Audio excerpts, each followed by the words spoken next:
चक्षुरुन्मीलितं येन तस्मै श्रीगुरुवे नमः।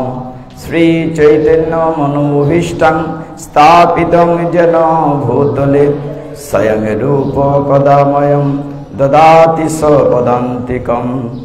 वन्देऽहं श्रीगुरु श्रीयुतपदकमलं श्रीगुरुन् वैष्णवांश्च श्रीरूपं साग्रजातं सहगणरघुनाथान्वितं तं सजीवं साद्वैतं सावधूतं परिजनसहितं कृष्ण चैतन्य देवं श्री राधा कृष्ण पदान् सहगण ललिता श्री विशाखा नितांश च। हे कृष्ण करुणा सिंधु दीनबंधो जगत्पते गोपेश गोपिका कांत राधा कांत नमोस्तुते। तप्त कांचन गौरांगी राधे वृंदावनेश्वरी वृषभानुसुते देवी प्रणमामि हरिप्रिये। नम महावदन्नाय कृष्ण प्रेम प्रदायते कृष्णाय कृष्ण चैतन्य नाम्ने गौरतीशे नमो। नमोऽयं विष्णुपादाय कृष्ण प्रेष्ठाय भूतले श्रीमते भक्तिवेदांत स्वामिनीते नामिने। नमस्ते सरस्वती देवी गौरवाणी प्रचारिणे निर्विशेष शून्यवादी पाश्चात्य देशतारिणे। वाञ्छाकल्पतरुभ्यश्च कृपा सिन्धुभ्यो एव च पतितानां पावनेभ्यो वैष्णवेभ्यो नमो नमः। जय श्री कृष्ण चैतन्य प्रभु नित्यानंद श्री अद्वैत गदाधर श्रीवासादि गौर भक्त वृंद। हरे कृष्ण कृष्ण कृष्ण हरे हरे हरे राम राम राम हरे हरे हरे तत्सत। আমি আবারও সকলের কাছে ক্ষমা চেয়ে নিচ্ছি, আমার ভুল ত্রুটি ক্ষমা করবেন।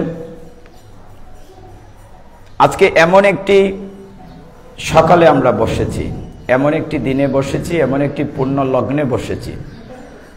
কলিযুগ পাবন অবতার শ্রীমন মহাপ্রভুর আবির্ভাব তিথি। পদকর্তা কি বলেন, যদি গৌর না হইতো তবে কি হইতো, কেমনে ধরিতাম দে, দে মানে দেহ, রাধার মহিমা প্রেম রসসীমা জগতে জানাতো কে। তো জগৎবাসীকে যিনি প্রেমের মাধুরিমার কথা জানিয়েছেন তিনি মহাবদান্য অবতার শ্রীমন মহাপ্রভু। যাই হোক, আমরা যথারীতি শ্রীমদ্ ভাগবতম অমল পুরাণে আমরা আছি, ষষ্ঠ স্কন্ধ 4th অধ্যায়, আজকে 25 নম্বর শ্লোক। তো আমরা এটি যথারীতি অধ্যয়ন করে আমরা অবগাহন করব, মহাপ্রভুকে খুঁজতে চেষ্টা করব। আপনাদের কি সৌভাগ্য দেখেন, এবং আপনাদের চরণধুলির কৃপায় আমারও সৌভাগ্য, আজকে 3 জায়গায় বসতে পারবো মহাপ্রভু নিয়ে কথা বলার। এটা একটা বিশেষ সুযোগ হয়েছে। আমরা শুরু করছি আজকের আলোচ্য শ্লোকে। আমার সাথে আপনারা চেষ্টা করবেন। ওম নমো ভগবতে বাসুদেবায়।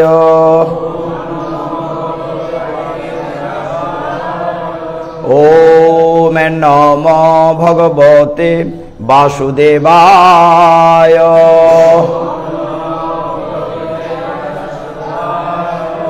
ওম নমো ভগবতে বাসুদেবায়। শ্রীমদ্ ভাগবতম ষষ্ঠ স্কন্ধ 4th অধ্যায় 25 শ্লোকা। দেহ আসবয়ক্ষা মনবভূত মাত্রাম আত্মানম অন্যম চ বিদুপরম যৎ সর্বমেপুমান বেদগুণাঞ্চ তত্ত্বজ্ঞ ন বেদ সর্বজ্ঞম অনন্তম ইরে। দেহ যশবয়ক্ষা মনবভূত মাত্রাম आत्मानम् अन्यं च विदुपरं यत् सर्वमे पुमान् वेदगुणान् च तत्त्वज्ञो न वेद सर्वज्ञम् अनन्तम् ईरे देहाय शवयक्षा मनवभूतमात्राम् आत्मानम् अन्नं च विदुपरं यत् सर्वं पुमान् वेदगुणां च तत्त्वज्ञो न वेद सर्वज्ञम् अनन्तम् ईरे कृपा करुन पढ़ुन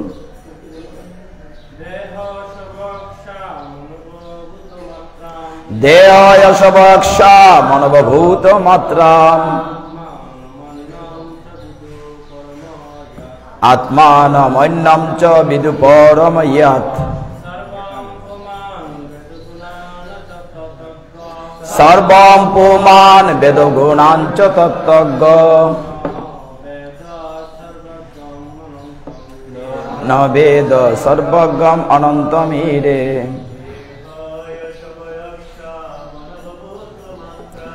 देहाय शवयक्षा मनवभूत मात्राम् आत्मानम् अन्यं च विदुपरं यत् सर्वं पुमान् वेद गुणान् च तत्त्वज्ञो न वेद सर्वज्ञम् अनन्तम् ईरे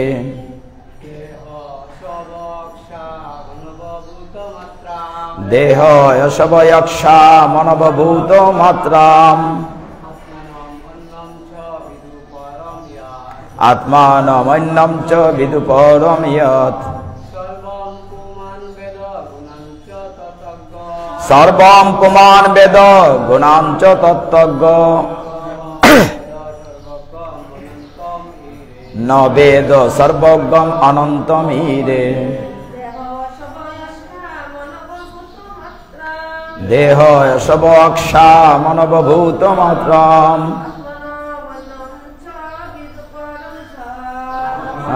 अन्यं च विदुपरं यत् सर्वं पुमान् वेद गुणान् च तत्त्वज्ञो न वेद सर्वज्ञम् अनन्तम् ईरे हरे कृष्ण शाब्दिक अर्थ देह এই দেহ অশব প্রাণবায়ু অক্ষ বিভিন্ন ইন্দ্রিয় মনব মন বুদ্ধি এবং অহংকার ভূত মাত্রাম পঞ্চমহাভূত এবং পঞ্চতন্মাত্র আত্মানাম স্বয়ং অন্নম অন্য কোন চ এবং বিদু জানে পরম ঊর্ধ্বে ইয়ৎ যা সর্বম সবকিছু পুমান জীব বেদ জানে গুণান গোড়া প্রকৃতির গুণ চ এবং তথ্যজ্ঞ তা জেনে ন না বেদ জানে সর্বজ্ঞম সর্বজ্ঞকে অনন্তম অসীম ইরে আমি আমার সশ্রদ্ধ প্রণতি নিবেদন করি। এ পর্যায়ে অনুবাদ আপনার কৃপা করে আমার সাথে আসবেন। যেহেতু দেহ প্রাণ অন্তর ইন্দ্রিয় ও বহির ইন্দ্রিয় পঞ্চমহাভূত ও তন্মাত্র রূপ রস গন্ধ শব্দ ও স্পর্শ হচ্ছে জড় তথ্য, তাই তারা তাদের স্বীয় প্রকৃতি জানতে পারে না এবং অন্যান্য ইন্দ্রিয় ও তাদের নিয়ম তাদের প্রকৃতিও জানতে পারে না। কিন্তু জীব চিন্ময় হওয়ার ফলে তার দেহ প্রাণবায়ু ইন্দ্রিয় মহাভূত ও ইন্দ্রিয়ের বিষয়সমূহ জানতে পারে এবং তাদের মূল স্বরূপ 3 গুণকেও জানতে পারে। জীব যদিও সম্পূর্ণরূপে সেগুলি সম্বন্ধে অবগত, তবুও সে সর্বজ্ঞ অসীম পরম পুরুষকে জানতে পারে না। আমি তাই তাকে আমার সশ্রদ্ধ প্রণতি নিবেদন করি। এ পর্যায়ে তাৎপর্য, এই চমৎকার শ্লোকটির তাৎপর্য করেছেন আন্তর্জাতিক কৃষ্ণ ভাবনামৃত সংঘ ইসকন প্রতিষ্ঠাতা আচার্য শ্রীল প্রভুপাদ। শ্রীল প্রভুপাদ কি তাৎপর্যে লিখেছেন, জড় বৈজ্ঞানিকেরা জড় উপাদান, দেহ, ইন্দ্রিয়, ইন্দ্রিয়ের বিষয়, এমনকি জীবনী শক্তি নিয়ন্ত্রণকারী প্রাণবায়ুকে পর্যন্ত পুঙ্খানুপুঙ্খভাবে অধ্যয়ন করতে পারে, কিন্তু তা সত্ত্বেও তারা এইসবের ঊর্ধ্বে চিন্ময় আত্মাকে জানতে পারে না। পক্ষান্তরে বলা যায় যে জীব চিন্ময় হওয়ার ফলে সমস্ত জড় বিষয়কে জানতে পারে, অথবা যখন আত্ম উপলব্ধি লাভ করে তখন সে যোগীরা যার ধ্যান করেন সেই পরমাত্মাকেও জানতে পারে। কিন্তু তা সত্ত্বেও জীব যতই উন্নত হোক না কেন সে পরম পুরুষ পরমেশ্বর ভগবানকে জানতে পারে না, কারণ ভগবান হচ্ছেন অনন্ত, অসীম এবং সর ঐশ্বর্য সমন্বিত। এখানে প্রাঞ্জল তাৎপর্য সমাপ্ত হয়েছে। শ্রীল প্রভুপাদ কি। তো আজকের এই আলোচ্য শ্লোক নিয়ে খুব বেশি কথা বলার আমি চেষ্টা করব না, যেহেতু মহাপ্রভুর আবির্ভাব তিথি, সেখানে যাওয়ার প্রয়াসী হব। তো একটি বিষয় জেনে রাখা ভালো, আজকের শ্লোকের আলোচ্য বিষয়টি কি? আজকের শ্লোকের আলোচ্য বিষয় হচ্ছে জ্ঞানের একটা সীমাবদ্ধতা। অন্যান্য প্রাণী চাইতে মানুষকে আমরা সৃষ্টির সেরা জীব বলি। আমরা হয়তো ভগবানকে জানার চেষ্টা করি, জীবাত্মা পরমাত্মা নিয়ে আমরা গবেষণা করি, বৈজ্ঞানিকরা অনেক তথ্যাদির জন্য পুঙ্খানুপুঙ্খভাবে গবেষণা করেন, কিন্তু তারপরেও আমাদের জ্ঞানের সীমাবদ্ধতা আছে কিনা? মানে ভগবান এতটাই অসীম যেটা আমাদের আন্দাজে অনেকটা, যদি উদাহরণ দেওয়া হয়, আমাদের অবস্থা হচ্ছে কূপমণ্ডুকের মতো। কূপমণ্ডুক শব্দটা আমরা শুনেছি কিনা? কূপমণ্ডুক, এটা একটু ব্যাখ্যা দেন, বুঝবেন না। কূপ মানে কুয়া। তো একবার একটি ব্যাঙ বড় হয়েছে কুয়ার ভিতরে। কুয়া আমরা দেখেছি কিনা? আমরা ছোটবেলা টি গার্ডেনে, চা বাগানে দেখতাম। এখানে চা বাগানের ভক্তরা থাকলে দেখেছেন হয়তো। কেউ এটাকে ইন্দারা বলে, কেউ কূপ বলে। তো কুয়ার ভিতরে একটা নির্ধারিত এরিয়ার ভিতরে জল থাকে, ওর মধ্যে একটি ব্যাঙ বড় হয়েছে। তো কোনো না কোনো সময় একটি সমুদ্রের একটা ব্যাঙ জলোচ্ছ্বাসের কারণে কুয়ার ভিতরে চলে এসছে। তো কুয়ার ব্যাঙটি জিজ্ঞাসা করছে, ভাই তুমি কোথা থেকে এসেছো? তো সমুদ্রের ব্যাঙটি বলছে, আমি সমুদ্র থেকে এসেছি। বলছে, তোমার সমুদ্রটা কত বড়? নিশ্চয়ই আমার কুয়ার মতো বড় না, তোমার সমুদ্র নিশ্চয়ই ছোট। বলে, না না, আমার সমুদ্র তো অনেক বড়। কারণ কুয়ার ব্যাঙটি তার কুয়ার ভিতরে লাভ, ছোট বাচ্চাদেরকে একটু কন্ট্রোল রাখবেন। তো কুয়ার ব্যাঙটি একটু জলের মধ্যে লাভ দিয়ে কয়েক হাত গিয়ে বলছে, তোমার সমুদ্রটা কি এত বড়? বলে, না, আমার সমুদ্র অনেক বড়। কুয়ার ব্যাঙটি আরেকটা লাভ দিয়ে আরো দূর গিয়েছে, কুয়ার ভিতরেই একটু বেশি জায়গা। নিশ্চয়ই তোমার সমুদ্র এর চেয়ে বড় না। আরে আমার সমুদ্র তো অনেক বড়। তখন কুয়ার ব্যাঙটি একদম কুয়ার এই মাথা থেকে ওই মাথা পর্যন্ত হয়তো 4-5 হাত জায়গা লাভ দিয়ে বলে, নিশ্চয়ই এত বড় না তোমার সমুদ্র। বলে, বন্ধু, তোমার কোনো ধারণাই নেই আমার সমুদ্র কত বড়। তা আমাদের অবস্থা হচ্ছে কূপমণ্ডুক কুয়ার ব্যাঙের মতো। ভগবান সম্পর্কে জানার মতো আমাদের মানুষের সেই জ্ঞান মোটেই নেই। এই অর্থে এখানে বলা হয়েছে যে সীমাবদ্ধতার কথা। আজকের শ্লোকের মূলত আলোচ্য বিষয়টি যে আমরা হয়তো চেষ্টা করলে বিজ্ঞান ভিত্তিক গবেষণা করে দেহতত্ত্ব, আত্মতত্ত্ব বুঝতে চেষ্টা করতে পারি, কিন্তু একটা জায়গায় কিনা আমাদের জ্ঞানের সীমিততা আছে। মনে করেন যে হাতটি কে নাড়াচ্ছে? আমার এই আঙ্গুল নাড়াচ্ছে। চোখ, হয়তো চোখ পিট পিট করছে। হার্ট কে নাড়াচ্ছে? যে বলছে যে এখানে পাম্প হচ্ছে, 4টা কুটুরি আছে, অলিন্দ বলি। রক্ত সঞ্চালন কে করছে? হার্ট পাম্প করছে। তো হার্টটিকে চালাচ্ছে? যে মস্তিষ্ক চালাচ্ছে। এখানে ব্রেনটিকে চালাচ্ছে? আর কোন উত্তর নাই। একটা জায়গায় গিয়ে ডাক্তাররা আটকে যান, ওইটাকে পরিচালিত করে, ওইটাকে পরিচালিত করে, কিন্তু টোটাল এই দেহটাকে কন্ট্রোল করছে তিনি হচ্ছেন পরমাত্মা। এই জায়গাটিতে গিয়ে বিজ্ঞানেরও একটা সীমাবদ্ধতা থাকে। ওই কথাটি আজকে শ্লোকে বলা হয়েছে। এবং যে দক্ষ রাজা, আপনার আলোচনা যখন আমরা শুরু করেছিলাম ষষ্ঠ স্কন্ধের, আপনারা দেখেছেন মহারাজ ছিলেন প্রাচীন বড়ি। প্রাচীন বড়ির 10টা সন্তান ছিল, তাদেরকে এক নামে বলা হতো প্রচেতা। সেই প্রচেতারা সমুদ্র নিতে হাজার হাজার বৎসর, জগন্নাথ বলদেব সুভদ্রা মহারানী কি, রাধা মাধব কি। তো সেই তারা যখন সমুদ্রের নিচে দীর্ঘদিন গবেষণা করেছিল, তপস্যা করেছিল, তখন পৃথিবী বৃক্ষময় জঙ্গল হয়ে গিয়েছিল। উঠে যখন দেখলো যে সেখানে এত বৃক্ষ হয়েছে তাদের থাকা বা বসবাসের অনুপযোগী, তারা রাগ করে সেইগুলোকে পুড়িয়ে ফেলতে চেয়েছিল। যখন পুড়িয়ে ফেলতে চেয়েছিল তখন সেখানে বনস্পতিদের যিনি রাজা সোমদেব, তিনি কি করেছিলেন, যে অত্যন্ত চমৎকার সুন্দরী প্রমলুচা নামে একজন অপ্সরা ছিলেন, প্রমলুচার একটি কন্যাকে 10টি ছেলের সাথে বিয়ে দিয়েছিলেন। এখানে একটা উদাহরণ আমরা বলি, মহাভারত সকলেই দেখেছি, মনে আছে আপনাদের, যে যুধিষ্ঠির, ভীম, অর্জুন, নকুল, সহদেব দ্রৌপদীর স্বয়ংবর সভায় দ্রৌপদীকে অর্জন করে যখন ফিরে এসেছিলেন রাজ্যে, 5 ভাই তো স্বামী হলো।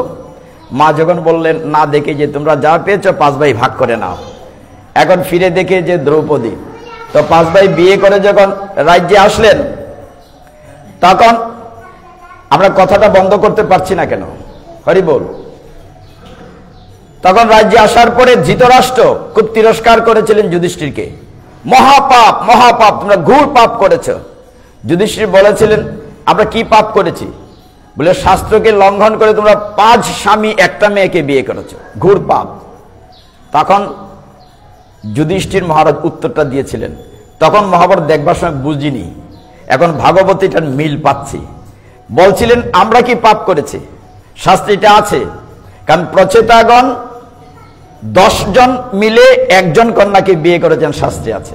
আমরা তো মাত্র 5 জন। আর এই 10 জনে যে যাকে বিয়ে করেছিল প্রমলুচার কন্যাকে, তার গর্ভে জন্ম নিয়েছিল রাজা দক্ষ। আর দক্ষ থেকেই আমাদের সমস্ত মানুষের সৃষ্টি। যদি পাপ হয়েই থাকে, সমগ্র মানব সমাজে পাপ করেছে, আমরা শুধু করি নাই, মানে অকাট্য যুক্তি। এই প্রেক্ষিতে অন্ধরাজা ধৃতরাষ্ট্র থেমে গিয়েছিলেন। যখন মহাভারত দেখেছি তখনই কথাটা বুঝিনি, এখন বুঝছি যে ষষ্ঠ স্কন্ধে এই জায়গাটি আছে। সেই প্রচেতাগণ 10 জনে মিলে বিয়ে করেছিলেন প্রমলুচার কন্যাকে, এবং তার গর্ভে হয়েছিল দক্ষ রাজা। দক্ষ থেকে পরবর্তী আমরা প্রথম মানুষ মনু আর শতরূপা, আমরা তার বংশধর। তার মানে কি, যদি পাপ করে থাকে তো সমগ্র মানব জাতি পাপ করেছে। যাই হোক, আজকের শ্লোককে এখানে বিশ্রাম দেই, যদি অনুমতি দেন আমরা মহাপ্রভুতে একটু প্রবেশ করি। প্রশ্ন থাকলে পরে নেব একসাথে। কলিযুগ পাবন অবতার শ্রীমন মহাপ্রভু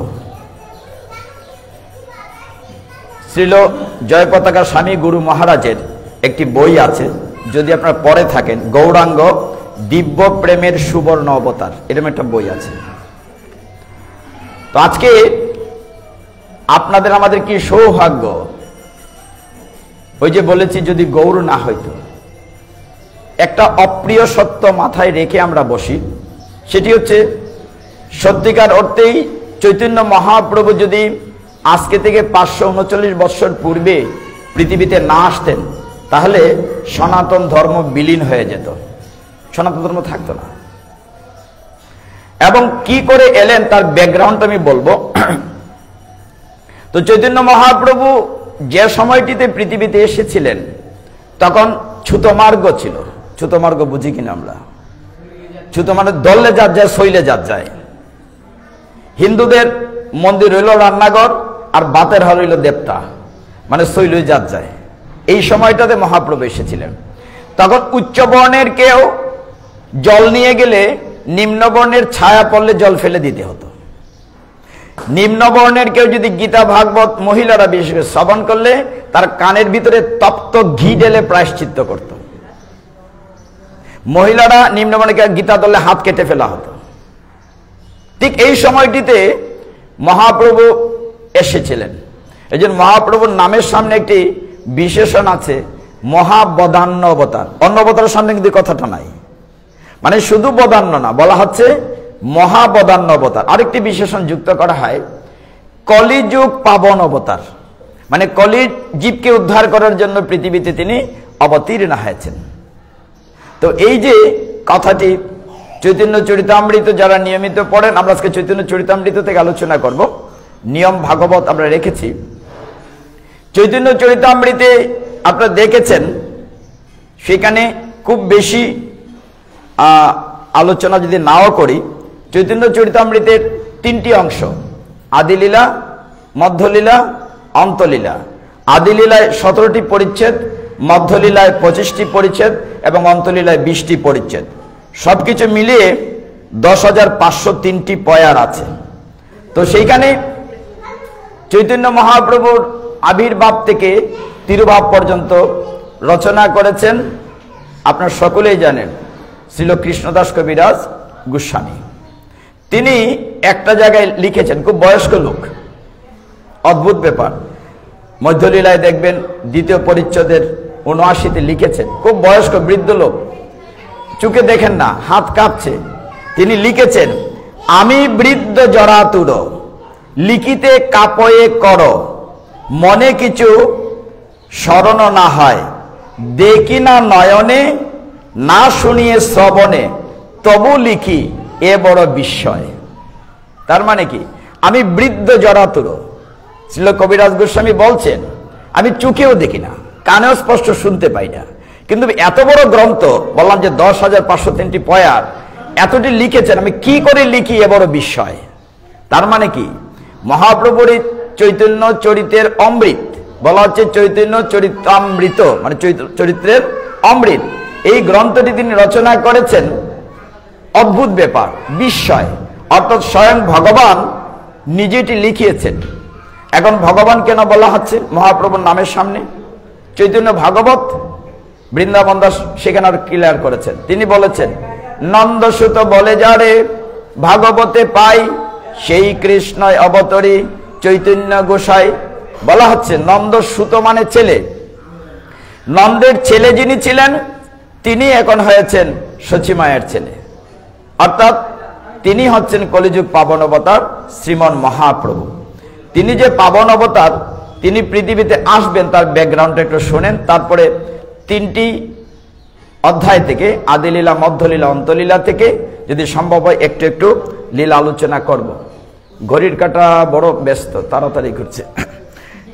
যখন দাপর যুগ শেষ হয়ে গিয়েছিল, মনে আছে আপনাদের, দাপর লীলা ভগবান যখন শেষ করেছিলেন, তিনি যখন অন্তর্হিত হবেন, তার চারিদিকে কুলক্ষণ দেখা যাচ্ছিল, অর্থাৎ ঝড় বৃষ্টি ভূমিকম্প হচ্ছিল। নারদমণি একদিন ঘুরতে ঘুরতে গিয়েছেন ভগবানের কাছে বৈকুণ্ঠে, গিয়ে বলছেন, হে অনাদারিদি গোবিন্দ, শুনছি যে তুমি চলে যাবে, মানে তোমার দাপর লীলা শেষ, এই যে কলিযুগ আসবে, খুব ভয়ঙ্কর কলিযুগ, কলির জীবের কি হবে? দেখুন প্রশ্নটা কিন্তু আমাদের জন্য নারদমণি করেছেন। তো ভগবান বলছেন ঠিক আছে, তখন তিনি দ্বারকার রাজা, বলছেন ঠিক আছে আমি বলবো, তুমি যাও, রুক্মিণীর ঘরে আমি আসছি। ভগবান তখন সত্যভামার গৃহে ছিলেন, আমি সংক্ষেপ করছি জায়গাটি। তো তিনি রুক্মিণীর গৃহে আসবেন। অনেকদিন পরে বিদেশ থেকে যখন স্বামী আসে, স্বভাবতই পরিবার পরিজন খুব খুশি হন। রুক্মিণী দেবী ঘর সাজালেন, আম্রপত্র পল্লব দিলেন, কলা গাছ ফুল পাতা দিয়ে সাজালেন, ছেলে মেয়েরাকে সাজালেন। তখন ভগবান শ্রীকৃষ্ণ সত্যভামার গৃহ থেকে যখন রুক্মিণীর গৃহে আসলেন, স্বামীকে প্রণতি নিবেদন করে বাচ্চাদেরকে বলতেন প্রণাম করো বাবাকে। প্রণাম করে রুক্মিণী দেবী হাওমা করে কাঁদছেন। কি ব্যাপার? অনেকদিন পরে স্বামী আসলে খুশি হওয়ার কথা, তুমি কাঁদছো কেন? বলে সেটা একই প্রশ্ন, তোমার তো দাপর লীলা শেষ, কলির জীবের কি হবে? তখন ভগবান বললেন, এটা কাজ করো, এটা রাধারানী জানে। রাধারানী জানে, তাহলে কি করা যাবে? বলে যে সবাইকে এক জায়গায় নিয়ে এসো, আমি বলবো সবার সামনে। তখন ভগবান এরকম একটা হল করে সবাইকে নিয়ে আসলেন। দেখলেন নারদমণি গালে হাত দিয়ে বসে আছেন, মন খুব খারাপ। নারদ, তোমার মন খারাপ কেন? বলে ওই একই কথা প্রভু, শুনেছি তোমার দাপর লীলা শেষ, ভয়ঙ্কর কলিযুগ আসছে, কলির জীবের কি হবে? তখন ভগবান যে কথাগুলো বলেছিলেন চমৎকার, তিনি বলেছিলেন আমি কলিযুগে যাব, রাধার কান্তি নেব, থাকবে না হাতে মোহন বাসি, আমি ভক্ত সঙ্গ বড় ভালোবাসি। মানে তিনি যে মহাপ্রভু রূপে আসবেন আমাদের শাস্ত্রে হাজার হাজার বৎসর পূর্বে বলা আছে।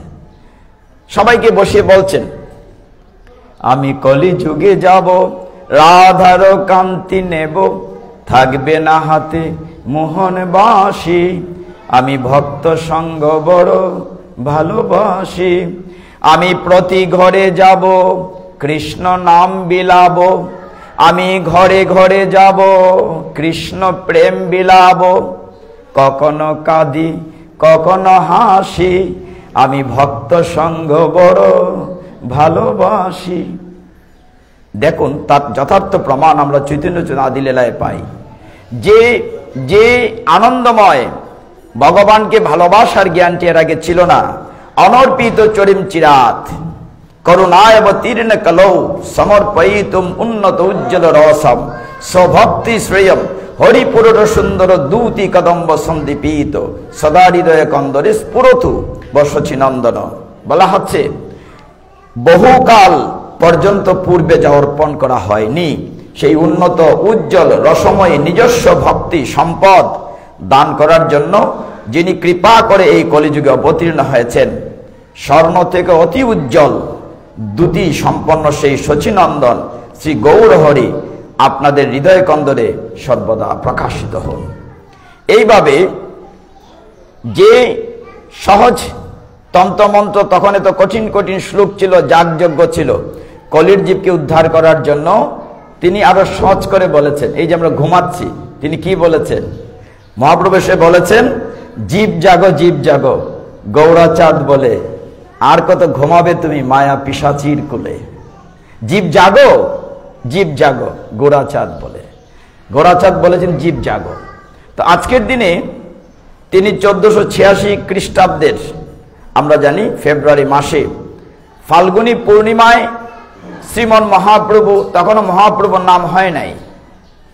আপনারা জানেন আমাদের কি সৌভাগ্য, চৈতন্য মহাপ্রভুর মামার বাড়ি আমাদের হবিগঞ্জে বাহুবলে শচী অঙ্গন জয়পুর।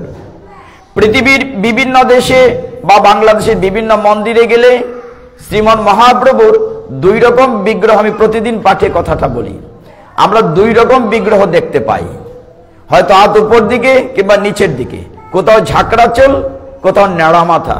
কিন্তু এমন একটি বিগ্রহ আমাদের হবিগঞ্জে শচী অঙ্গনে আছে, মহাপ্রভুর মামার বাড়ি নীলাম্বর চক্রবর্তীর বাড়িতে শচী মায়ের কুলে নিমাই, এরকম বিগ্রহ পৃথিবীর কোথাও নাই, আমি কোথাও দেখিনি। আর এই যে কত ধন্যাদি ধন্য, আমরা হাজার হাজার টাকা খরচ করে বৃন্দাবন নবদ্বীপ যাই, তীর্থ দর্শনে যাই, কিন্তু অনেকে আমরা শচী মায়ের বাড়িতে যাই নাই, অথচ আমরা মহাপ্রভুর আত্মীয় হই। মামার বাড়ি এখানে না, আমাদের হবিগঞ্জ, আমরা মহাপ্রভুর মামার লোক না আমরা, আমাদের কি সৌভাগ্য। তাহলে একটা অভিজ্ঞতার কথা বলি। বিদেশে একটা প্রোগ্রামে যখন আমরা বলেছি ওই কাম ফ্রম সিলেট, সিলেট কিন্তু সবাই ছিলেন, ঢাকা দক্ষিণ এরকম জড়িয়ে ধরেছে, ও সিলেট থেকে এই কাম ফ্রম সিলেট জড়িয়ে। আমি রাখো, আমাদের আরো অনেক বড় কিছু আছে। বলে কি আছে? যে আমরা এসেছি মহাপ্রভুর মামার বাড়ি থেকে, হ্যাঁ আমরা মহাপ্রভুর মামার লোক আত্মীয়। যেই বলেছিলাম আগে না জড়িয়ে ধরে চ্যাপ্টা করে লাগছে। ঠিক আছে, আপনারা সেই মহাবদান্য মহাপ্রভুর দেশ থেকে এসেছেন। দুর্ভাগ্য হলো কি জানেন, আমরা হাজার হাজার বৎসর পূর্বের ভাগবত পড়ি, 5000 বৎসর পূর্বের শ্রীমদ্ ভগবত গীতা পড়ি, মাত্র 540-39 বৎসর পূর্বের মহাপ্রভুকে জানি না। ঠিক না বলেন?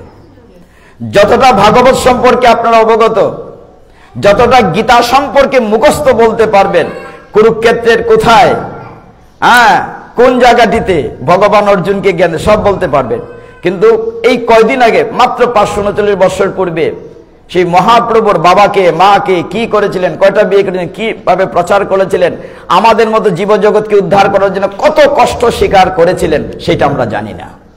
ঠিক ওই জায়গাটিতে আমার দুঃখ। সবকিছু চর্চা হয়, তুলনামূলকভাবে চৈতন্য চরিতামৃতের চর্চা কম হয়। তো সময় থাকলে 3টি অংশ থেকে বলা যেত, আদিলীলা, মধ্যলীলা, অন্তলীলা। আদিলীলার আবির্ভাব অংশটা একটু বলি, একটু টাচ করে অন্য জায়গায় যাই। তো চৈতন্য মহাপ্রভু যখন আসবেন তাকে কে এনেছিল? অদ্বৈত প্রভু। ওই যে শালগ্রাম শিলায় গঙ্গাজল তুলসীদের ডাকছিলেন, তুমি আসো আসো, পৃথিবী ভয়ঙ্কর পাপ ক্লিষ্ট। ভগবান কিন্তু কথা দিয়েছেন তাপর যুগের শেষে, আমি কলি যুগে যাব, রাধার কান্তি নেব, সেটা কমিটমেন্ট দিয়েছেন। মানে বাইরে রাধা, ভিতরে কৃষ্ণ, রাধার কান্তি নিয়ে তিনি আসবেন কথা দিয়েছিলেন। এই কথাটির পরের অংশটা শেষে গিয়ে বলবো। তো একদিন আমি সংক্ষেপ করি যে একদিন জগন্নাথ মিশ্র দেখলেন একটি অপার্থিব ঐশ্বরিক একটি আলো তার দেহে পড়েছে। সেই আলোটি তার দেহ থেকে সচিমায়ের দেহে গিয়েছে। তারপরে তিনি সন্তান সম্ভবা হয়েছেন। আমাদের জাগতিক স্বামী স্ত্রীর না, একটি আলো এসেছে উপর থেকে, সেই আলোটা ওই দেহ থেকে ওই দিয়ে গিয়েছে। তারপরে সচিমায়ের এত সুন্দর চেহারা হয়ে গিয়েছিল, ঠিক ভগবান কৃষ্ণ যখন আবির্ভূত হয়েছিলেন তার পূর্বে দেবকীর চেহারা যেমন চমৎকার হয়েছিল। স্বর্গ থেকে বিভিন্ন দেবদেবীরা বিভিন্ন বেশ ধরে দেখতে এসেছিল। তখন স্মার্ত ব্রাহ্মণরা বাইরে কীর্তন করাকে মনে করত পাপ। মহাপ্রভু শেষের অংশটা কিন্তু আগে বলি, যখন নিত্য কীর্তন করতেন, সংকীর্তনের পিতা বলা হয় মহাপ্রভুকে, সংকীর্তন পিতরৌ। তিনি যখন অলিতে গলিতে নিত্য কীর্তন করতেন, বনের ভিতর দিয়ে বাঘ ভালুককে গান শোনাতেন, কৃষ্ণ নাম শোনাতেন, ঝাড়খণ্ডে দেখেছেন আপনারা। তখন স্মার্তরা কি করে, এই বেটা কুত্তে গেল, ওকে বাঁধো মারো, যে এইটা কোন ধরনের ধর্ম? ধর্ম তপস্যা করবো ঘরে বসে, নাচানাচি করছে কেন রাস্তাঘাটে? মহাপ্রভু বলেছিলেন যে দেখো, আমি ঘরে বসে যদি সাধন ভোজন করি, ঘরের ভিতরে যারা শুনবে তারা উদ্ধার পাবে। আমি তো শুধু এই কারণে আসি নাই, সমস্ত পৃথিবীর এই কলিহত জীবের, শুধু জীব না, বৃক্ষলতা গুল্ম সকলকে উদ্ধার করার জন্য এই জন্য দু বাহু তুলে নিত্য কীর্তন করে, তিনি নিত্য কীর্তন করে দু বাহু তুলে কীর্তন করছিলেন, হরে কৃষ্ণ কৃষ্ণ কৃষ্ণ হরে হরে, হরে রাম রাম রাম হরে হরে। কেন? ওই যে সকলকে উদ্ধার করার জন্য। মহাপ্রভু মৃদঙ্গ ভেঙে দিল। আমরা অনেকেই জানি না, অনেকে রাজনীতি করেন, মশাল মিছিল করেন। মশাল মিছিলের প্রবর্তক চৈতন্য মহাপ্রভু। মৃদঙ্গ ভাঙ্গার প্রতিবাদে সমস্ত নদিয়াবাসীকে নিয়ে তিনি যখন 5টা দলে ভাগ প্রতিবাদ করেছিলেন, সেই মহাপ্রভু আচণ্ডালে প্রেম বিলিয়েছিলেন, কে উঁচু কে নিচু না। এই যে এক পঙ্গতে বসে আমরা খিচুড়ি প্রসাদ খাই, মহাপ্রভু প্রচলন করেছেন। এই যে আপনারা মৃদঙ্গ বাজান, সেটি মহাপ্রভুর আবিষ্কার। আজকে সারা পৃথিবীতে মৃদঙ্গ চলে গিয়েছে শ্রীল প্রভুপাদের বদৌলতে। গিয়েছে কিনা? মহাপ্রভুর আবিষ্কার। তিনি কখন আসলেন? আজকের দিনে গোধূলি বেলা। সেদিন ছিল ফাল্গুনী পূর্ণিমা। এই ফাল্গুনী পূর্ণিমার নাম বদলা হয়ে গেল গৌর পূর্ণিমা, যেহেতু গৌর সুন্দর এসেছিলেন। সেই দিন সচিমা বুঝতে পারেন নাই, তিনি অতটা প্রস্তুত ছিলেন না। সমস্ত নদিয়াবাসী সেই দিন চন্দ্র গ্রহণে মনে করে যে খারাপ কিছু। আমরা গ্রহণের পরে বাসন কুসন ধুয়ে নিজে স্নান করি, কিন্তু একটা নিয়ম ছিল যে গ্রহণের পরে জাহ্নবীতে গঙ্গাতে স্নান করে সকলেই শুদ্ধ হতো। সেই দিন ঠিক যখন চন্দ্রোদয় হবে, ঠিক ওই মুহূর্তটাতে দেখা গেল সমস্ত নদিয়া নবদ্বীপে মায়াপুরে সকলেই নদীতে গিয়েছে, গঙ্গায়, পবিত্র গঙ্গায় গিয়ে যখন গ্রহণ ছেড়েছে, ঠিক তখন সবাই যখন চিৎকার করে বলছিল হরিবোল হরিবোল হরিবোল, ঠিক তখন গৌর সুন্দর নিমাই পৃথিবীতে আবির্ভূত হয়েছিলেন। কি দাঁড়ালো? তিনি পৃথিবীতে হরিবোল কথাটি প্রচার করার জন্য পৃথিবীতে এসেছেন। পরের অংশটি আরো চমৎকার। তিনি তো সচিমার কোল আলো করে আসলেন, খুব কান্না করতেন, করে কান্না করতেন, প্রচন্ড কান্না করতেন। অনেক আশেপাশে মাতাজিরা দেখতে যাচ্ছেন, একবারে সোনার টুকরা, কাঁচা সোনার মতো গায়ের রং, মানে দেখতে মানে লোভ লাগে কুলে নেওয়ার জন্য, কিন্তু কান্না করছে। সকলে যাচ্ছেন দেখা করার জন্য। এই তোমাকে নাড়ু দেবো, হাত, মানে অনেক কিছু বলছেন, কান্না করো না, কান্না করছে। এই হরিবল, কান্না করো না। যেই হরিবল কথাটা একজন মাতাজির মুখ থেকে এসে কান্না বন্ধ হয়ে গেছে। তখন যখন আবার চলে যেতে চাইলেন মাতাজিরা, আবার কান্না কাচ্ছে, ওরে দুষ্ট, আমাদেরকে যেতে দেবিনি। তখন সকলে আবার যখন হরিনাম করছিলেন, তখন আবার কান্না বন্ধ হয়েছিল। এইভাবে তিনি জীবনের শুরু থেকেই, আপনারা শুনলে অবাক হবেন, একদিন সচিমা তার পিতা নীলাম্বর চক্রবর্তী ছিলেন জ্যোতির্বিজ্ঞানী। তাকে জিজ্ঞাসা করেছিলেন যে আমার ছেলেটিকে শুধু পাড়া প্রতিবেশী না, এমন অনেক লোক দেখতে আসে, তাদেরকে আমি চিনি না, ওরা কারা? নীলাম্বর চক্রবর্তী বলছিলেন, তুমি তো জানো না তোমার ছেলেটি কে? সে জগতের ভার বহন করার জন্য এসছে, জীবকে উদ্ধার করার জন্য, পৃথিবীর বিশ্বের ভার বহন করবে। এই জন্য তার নাম রেখেছি বিশ্বম্বর। নিমাইয়ের ছোটবেলার নাম কি? বিশ্বম্বর। বড় ভাইয়ের নাম কি? বিশ্বরূপ। বিশ্বরূপ কিছুদিন পড়াশোনা করে গৃহত্যাগ করে চলে গিয়েছিল বলে নিমাইকে মানে বিশ্বম্বরকে পড়াশোনা করতে দেননি। গতকালকে বিষয়গুলো আলোচনা হয়েছে। টুলে যখন দেননি, খুব দুষ্টুমি করতেন গঙ্গার ঘাটে, কালকে আলোচনা হয়েছে। তখন বলেছিলেন যে কেন তো দুষ্টুমি করছো, মানুষের শুকনা কাপড় ভিজিয়ে দাও, পুরুষের ঘাটের কাপড় মহিলার ঘাটে নিয়ে রাখো, হ্যাঁ, জলের নিচে ডুব দিয়ে স্নান করা, ভগবানের ভক্তদেরকে টেনে নদীতে নিয়ে যা, দুষ্টুমি কেন করো? বলে আমাকে স্কুলে দিচ্ছে না, তাই দুষ্টামি করছি। পরে ভর্তি করে দেওয়া হয়েছিল সেই গঙ্গাধরের টুলে। সেখানে তিনি অল্প দিনে পড়াশোনা করে বিদগ্ধ পণ্ডিত হয়েছিলেন। তখন তার নাম হয়েছিল নিমাই পণ্ডিত। কি নাম? নিমাই পণ্ডিত। তো নিমাই পণ্ডিতের অনেক কাহিনী আছে। সর্বনাশ, 50 বেজে গেছে, একটা লীল আলোচনা করতে পারি নাই। তো সেই নিমাই ছোটবেলা অনেক লীলা করেছেন, তিনি যে স্বয়ং ভগবান। আরেকটি উদাহরণ বলি। একদিন সচিমা শুনছেন নুপুরের আওয়াজ, রিণিজি করে নুপুরের আওয়াজ হচ্ছে। চেয়ে দেখে না, নিমাইয়ের পায়ে তো নুপুর নাই, আওয়াজ হচ্ছে কি করে? মাটির ঘর লেপেছিলেন, দেখা গেল যে মাটির উপরে চরণের চিহ্ন পড়ে, যে আমাদের পরিক্রমাতে যে মহাপ্রভুর চরণ চিহ্ন আছে, ধ্বজ, অঙ্কুশ, ছত্র, কৃষ্ণের চরণ চিহ্ন, এইগুলো। তিনি অবাক হয়ে তার পিতা নীলাম্বর চৌধুরী জিজ্ঞাসা করেছিলেন, যে তিনি উত্তরে পেয়েছিলেন তিনি স্বয়ং ভগবান, কলিজীবকে উদ্ধার করার জন্য তিনি পৃথিবীতে এসেছেন। এই জন্য আদিলীলায় বলা হচ্ছে শ্রীকৃষ্ণ চৈতন্য স্বয়ং ভগবান, তাহারও পদারবিন্দে অনন্ত প্রণাম। তো তিনি ছোট্টবেলার একটা লীলা বলে শেষ করব, বা সময় তাকে আরেকটা লীলা বলবো। তিনি ছোটবেলা, আপনারা জানেন যে ব্রাহ্মণ অতিথি এসে কিভাবে ভোগ নষ্ট করেছিল গোপালের, এটা যেহেতু জানেন সেটা আমরা বলি না, আরেকটু পরে যাই। আদিলীলায় একবার তিনি বলেছিলেন যে মাকে, বাবাকে বলেছিলেন যে নদীর ওই পারে অমুক এর বাড়িতে, জগদীশের বাড়িতে একাদশী হচ্ছে, আমাকে নিয়ে যাও। ছোট্ট বালক, নদীর ওই পারে জগদীশের বাড়িতে একাদশী হচ্ছে, কে জানে কি করে? তখন কুলে যায়, হাঁটাহাঁটি তেমন করে না। তখন সত্যি সত্যি পিতা কুলে নিয়ে গিয়ে দেখেছিলেন ওইখানে একাদশী হচ্ছে। তারপরে এরকম আছে যে একবার মা স্বপ্নে দেখছিলেন, বলছিলেন যে আমি যেন কৃষ্ণ বলরামকে খাওয়াচ্ছি। নিত্যানন্দ এবং নিমাই যখন একদিন খেতে বসেছিলেন ছোট্টবেলা, তিনি হঠাৎ দেখেন না, নিত্যানন্দ নিমাই না, কৃষ্ণ বলরাম বসে খাচ্ছে। আরেকবার সচিমার যে বাটিটি করে খাওয়াতেন, সেই বাটিটি দেখা গেল নাই, কাকে নিয়ে গেছে। তো নিমাইকে বলেছেন বাটিটি কোথায় দিয়ে দাও।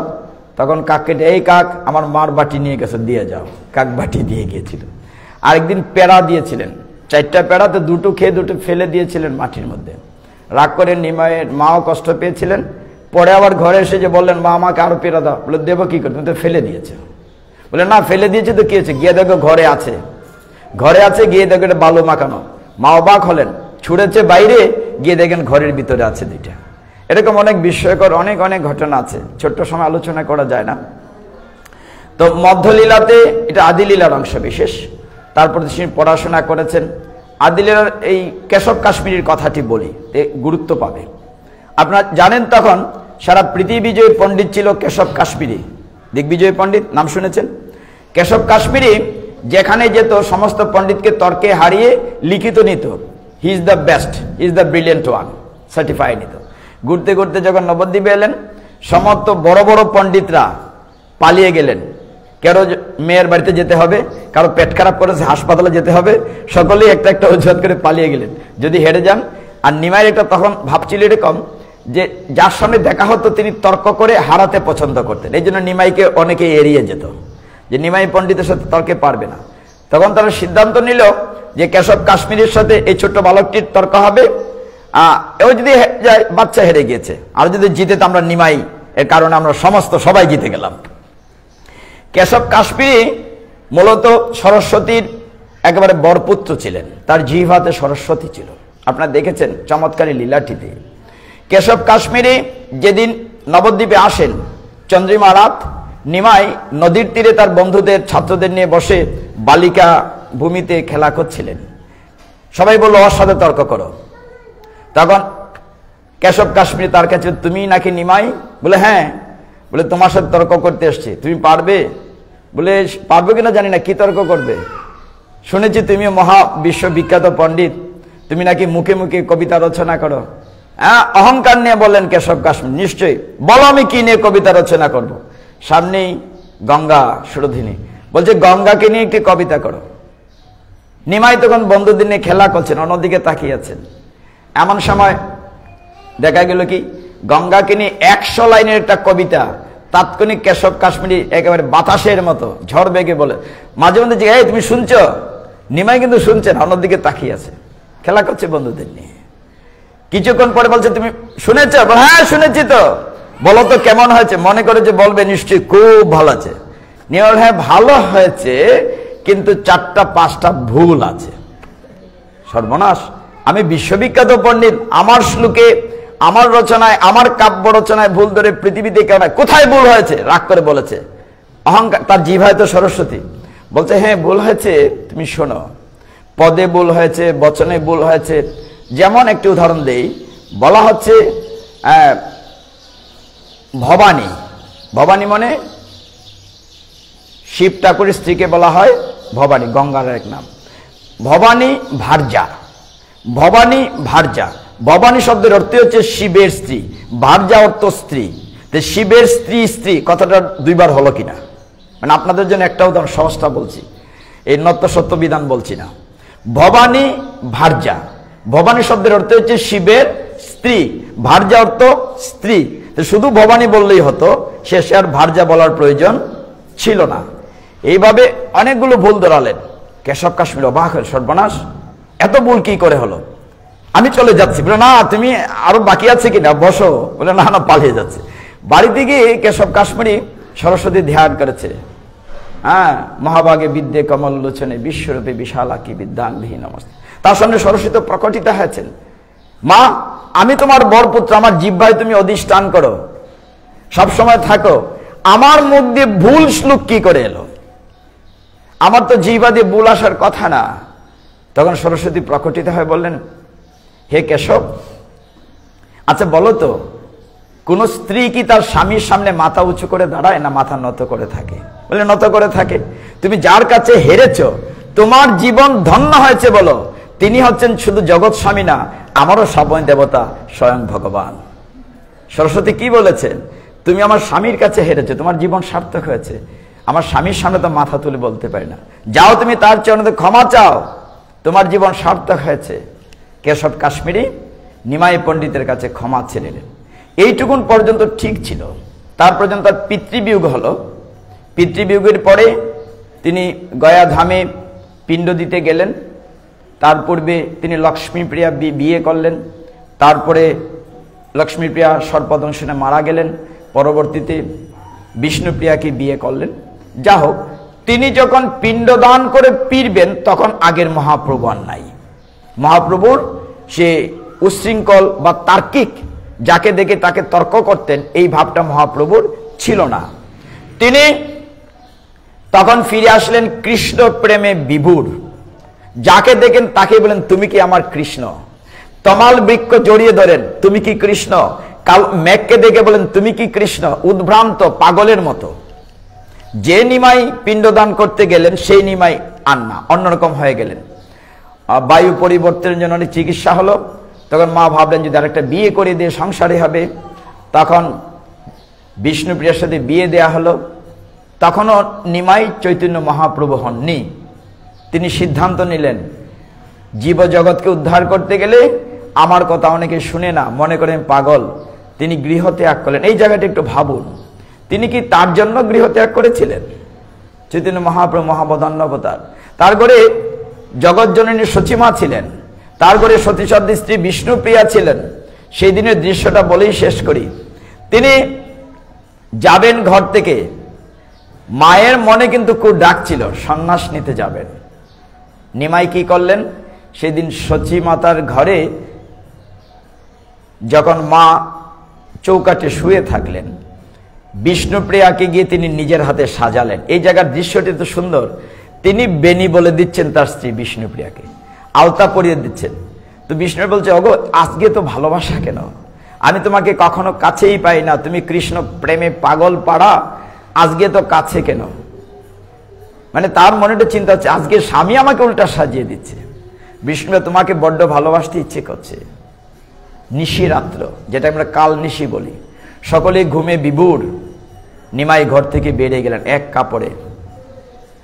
নদী পার হবেন সাত্রী, এমন সময় সচিমায়ের ঘুম ভাঙল। দেখলেন কাপড়ে যে গিট দিয়েছিলেন, এই বিষ্ণুপ্রিয়া উঠো, তোমার আঁচলের ধন, আমার গর্ভের সে ধন আমাদেরকে ছেড়ে চলে গিয়েছে।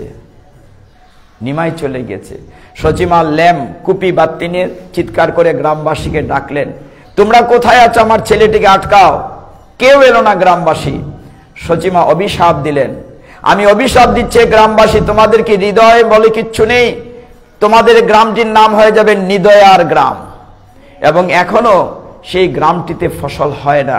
হে ভক্তবৃন্দ, সচিমা চিৎকার করে বলছেন, ওরে আমার হৃদয়ের ধন চলে যাচ্ছে, তোমরা কেউ এলে না, তোমরা কেউ এলে না আমার সেই নারী ছেঁড়া ধনটিকে রক্ষা করতে।